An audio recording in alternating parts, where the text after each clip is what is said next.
મારે જે વાત તમારી સાથે કરવી છે એ કરવી છે કે પાવર એટલે શું? What is women's power?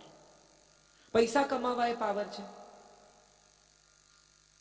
વિમાન ઉડાડવું એ પાવર છે, બિઝનેસ કરવો એ પાવર છે, કોઈકને નાના દેખાડવા એ પાવર છે, એમણે સ્મૃતિબેનની વાત કરી એવી કોઈ પોઝિશન પર પહોંચી જવું એ પાવર છે, સુંદર હોવું એ પાવર છે, મિસ ઇન્ડિયા થઈ જવું એ પાવર છે. તમે શેને પાવર કહો છો? એ સવાલ બહુ અગત્યનો છે. અને મને હંમેશા એવું લાગે છે કે સ્ત્રીનો પાવર છે ને એ 3 વસ્તુમાં સમાયેલો છે. અને જો એ 3 વસ્તુ થઈ શકે તો સ્ત્રી જીવનમાં ક્યાંની ક્યાં નીકળી જાય. પહેલી વસ્તુ છે ક્ષમા. સ્ત્રી સામાન્ય રીતે બહુ ઝડપથી ક્ષમા કરી શકતી નથી, માફ ના કરે, પકડી રાખે, વર્ષોના વર્ષો સુધી યાદ રહે. ફ્રીજમાં શું મૂક્યું છે એ ભૂલી જવાય, પણ 10 વર્ષ પહેલા લગ્નમાં અમરેલી ગયેલા ત્યારે એમણે મારી સાથે શું કરેલું એ મને બરાબર યાદ છે. ફ્રીજ પાસે આવીને ઊભી રહે કે શું હતું યાર, કંઈક તો હતું. કબાટ ખોલીને ઊભી રહે કે યાર શું લેવા આવી, કંઈ તો લેવા આવી. ચશ્મા ફ્રીજમાંથી મળે, લોટના ડબ્બામાંથી ચાવી મળે, અને પછી બધાને વડે ઘરમાં તમે જ સંતાડી છે. અને છતાં એને તમે પૂછો કે 10 વર્ષ પહેલા શું થયેલું, તમારી નણંદના લગ્નમાં, તમારી નણંદની દીકરીના લગ્નમાં, તમારા ભાઈને ત્યાં, તો યાદ છે, અક્ષરસહ યાદ છે. પછી એમણે આમ કીધું ને પછી મેં આમ કીધું ને પછી એમણે આમ મારી સામે જોયું ને પછી મેં આમ આમની સામે જોયું ને આમ મોઢું આંકું કર્યું ને. એટલે સવાલ એ છે કે સ્ત્રીની ભીતર બધાને સરખા ગીગાબાઇટની જગ્યા મળી છે. એક સરખું મગજ આપે છે ઈશ્વર બધાને, એક સરખા ગીગાબાઇટ. હવે આપણે એ જગ્યા શેનાથી રોકીએ છીએ એના પર આપણી જિંદગીનો આધાર છે. ઓક્ટોબર આવે ને, નવરાત્રી, પછી બધી સ્ત્રીઓ માળિયામાંથી વાસણ વસ્તુઓ નીચે ઉતારે સાફ કરવા, હા કે ના? ધીમે ધીમે શું આ બોલો, આટલા લોકો ભેગા હોય, અવાજ ના નીકળે ગળામાંથી તમારો તો ફાયદો શું? આટલી બધી સ્ત્રીઓના પાવરની વાત છે. ગળામાંથી અવાજ ના નીકળે તો પાવર ક્યાં છે તમારો? બતાવો મને. બધું નીચે ઉતારે અને પછી એવું નક્કી કરે, પ્રતિજ્ઞા કરે કે આ વખતે નકામી વસ્તુઓ કાઢી નાખવી છે. કરેક્ટ. ખબર બધાને છે કે ગોઠવવા માંડે ત્યારે કશું નકામું લાગે. પિત્તળના મોટા મોટા તપેલા હતો કે કોક આવે તો જોઈએ. હવે કોણ આવે છે તમારે ઘેર? સ્વભાવ જ એવો કરી નાખ્યો છે કે કોઈ આવતું જ નથી. મોટી મોટી 20 બાય 20ની શેતરંજીઓ પાથરે. કેમ કે ના પછી કોઈ ગુજરી જાય તો જોઈએ. મોટા મોટા ઘડા, બધા પિત્તળના વાસણો, કુંડીઓ, બધું તાંબા કુંડીઓ, કેમ કે જોઈએ. આ તો મારા પિયરથી આવ્યું હતું. સવાલ એ છે કે આપણા મનના માળિયામાં પણ આપણે આવી કેટલી નકામી વસ્તુઓ ભરી રાખી છે જેની એકચ્યુઅલી જરૂર નથી. ફલાણાને ઠીક કરી દઈશ ને, આને સીધા કરી નાખીશ ને, આની તો સાન ઠેકાણે લાવી દઈશ ને, આને તો ભાન પાડી દઈશ ને, આને તો આમ કરી દઈશ ને, આને તો 1 નંબરનો બરાબર કરી નાખીશ ને. એકચ્યુઅલી ખરેખર તમારા કરવાથી કોઈ સીધા થયા છે? હા કે ના? તો શું કામ સંઘરી રાખવાનું? એ તો જે કરવાના હતા એ કરીને ગયા. અને કદાચ આજે તમને તક મળી અને તમે એનો બદલો લીધો. આજથી 5 વર્ષ પહેલા કોઈ તમારી સાથે ખરાબ રીતે બોલેલું, એ વાતનો તમે આજે બદલો લીધો, તો પેલી વાત ભૂસાશે? જે થયું તું ત્યાં જઈને, એ સમયમાં જઈને તમે કંઈ બદલી શકો એમ છો? તો આજે નવા હિસાબ શું કામ ઊભા કરવાના? લગભગ દરેક સ્ત્રી ક્યાંક ને ક્યાંક, કશેક ને કશેક એની સાથે ભૂતકાળમાં થયેલા વર્તનથી પીડાય છે. તમે વિચાર કરો, આજે જે ક્લાસ, જે વર્ગની સ્ત્રીઓ અહીંયા બેઠી છે, બરાબર, કેતનભાઈ ઘેર આવે કેશ પૈસા લઈને, તો કોને આપે? 5-10 લાખ રૂપિયા લઈને આવો તો કોને આપો? વાઈફ. બરાબર. વાઈફ એને ક્યાં મૂકે? કબાટમાં. ચાવી ક્યાં રહે? અને 10 આપ્યા હોય એમાંથી 2 પાછા માંગે તો કે કેમ?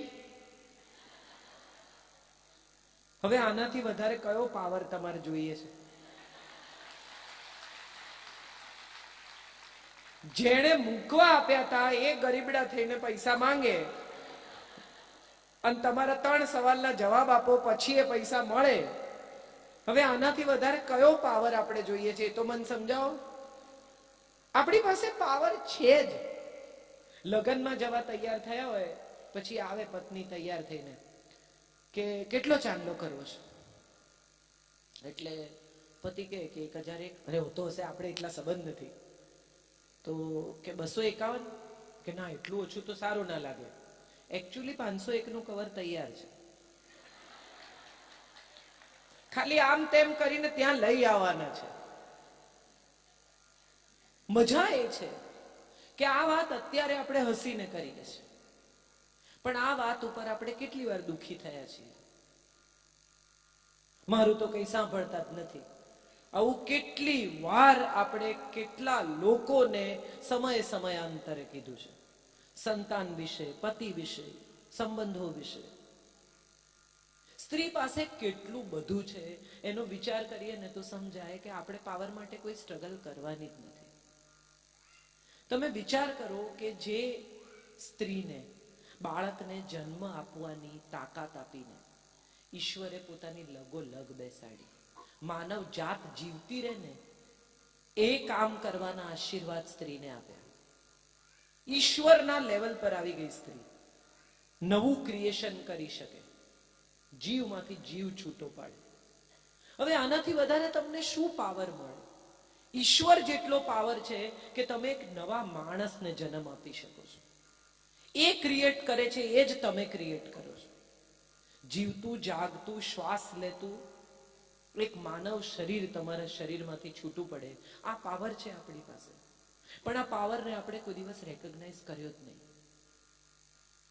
મમ્મીએ કહ્યું કે પગ પર ઉભી રહેતી થઈ જા, કમાતી નથી ને એટલે બધા તારા પર દાદાગીરી કરે છે. હવે મારે ખરેખર એવો સવાલ પૂછવો છે કે જે સ્ત્રીઓ કમાય છે એ બધી ઇન્ડિપેન્ડન્ટ છે? કમાતી સ્ત્રી 1 મિનિટમાં ઘર છોડીને બેગ લઈને નીકળી શકે છે? હા કે ના? તો શું કયા ઇન્ડિપેન્ડન્સની આપણે ચર્ચા કરીએ છીએ? સ્ત્રી ઇમોશનલ છે, ઇમોશનલ રહેવાની છે, અને એને કોઈ પ્રેમ કરે એને ગમે છે. તમે રેકોર્ડ નહીં કરો મેડમ, મેં ના પાડી આપને. તમારા પર ફેસબુકની નોટિસ આવશે, પ્લીઝ ટ્રાય એન્ડ અન્ડરસ્ટેન્ડ. હું ના પાડું છું તમને. તો મારે જે વાત કહેવી છે કે સ્ત્રી જ્યારે જ્યારે પોતાના અસ્તિત્વની ફરિયાદ કરે છે, હમણાં એમને કહ્યું કે દીકરીને જન્મ નહીં આપવાનો, જા જતી રહે, તો હું તમને એ સવાલ પૂછું છું કે દીકરીને દાખલા તરીકે જન્મ આપવાની ના પાડી સાસરિયાએ, અને એણે આ સ્ટ્રગલ કરી અને દીકરીને નિર્વસ્ત્ર કરીને નદી કિનારે મૂકી દીધી કે જે કંઈ આગળ પાછળ થયું. મારો સવાલ એ છે કે એક છોકરી જ્યારે જન્મે છે ત્યારે એની સાથે કેટલી શક્યતાઓ જન્મે છે, કેટલી પોસિબિલિટીઝ. આ હમણાં જે દીકરી અહીંયા નૃત્ય કરી, આ જ નૃત્ય એ કેટલા વર્ષોની સાધના પછી તમારી સામે રજૂ કરી શકે છે. હમણાં તો તમે ફ્લાઇટમાં ટ્રાવેલ કરતા હો ને તો તમને ખબર પડે કે જેટલા મેલ પાયલટ છે ને એટલી ફિમેલ પાયલટ્સ છે. ઇન્ડિગોમાં, જેટમાં બધે લેડી પાયલટ્સ એટલી બધી છે. આપણે બધા હવે તો આ એરફોર્સમાં છોકરીઓ ફાઇટર વિમાન ઉડાડે છે, આર્મીમાં છોકરીઓ છે. કોઈ એક એવી જગ્યા નથી કે જ્યાં હવે સ્ત્રીએ પોતાનો પગ નથી મૂક્યો. બોર્ડમાં તમે પહેલા 10 નંબર જુઓ ને તો એમાં 7 દીકરીઓ છે, 3 દીકરાઓ છે.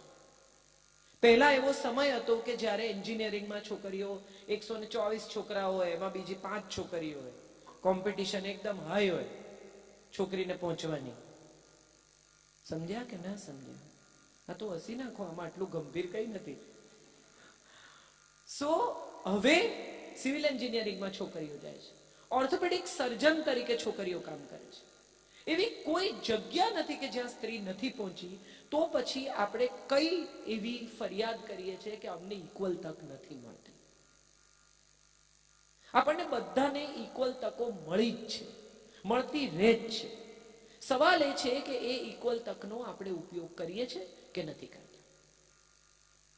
તમે ક્યાંય પણ સિવિલ એન્જિનિયરિંગમાં એડમિશન લેવા જાઓ ને તમારો પર્સન્ટેજ કરેક્ટ હોય તો તમને કોઈ એમ કહે છે કે તમે ફિમેલ જેન્ડર છો, ના સિવિલ એન્જિનિયરિંગમાં એડમિશન નહીં મળે.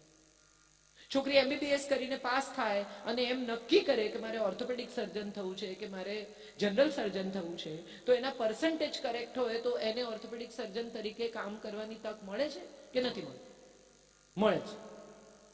તો એનો અર્થ એ થયો કે આપણી પાસે ઇક્વલ તકો છે. આ ઇક્વલ તકનો આપણે ઇક્વલ ઉપયોગ કરતા નથી. હવે આપણે એ જગ્યાએ આવીએ કે આપણે એનો ઇક્વલ ઉપયોગ કેમ નથી કરતા.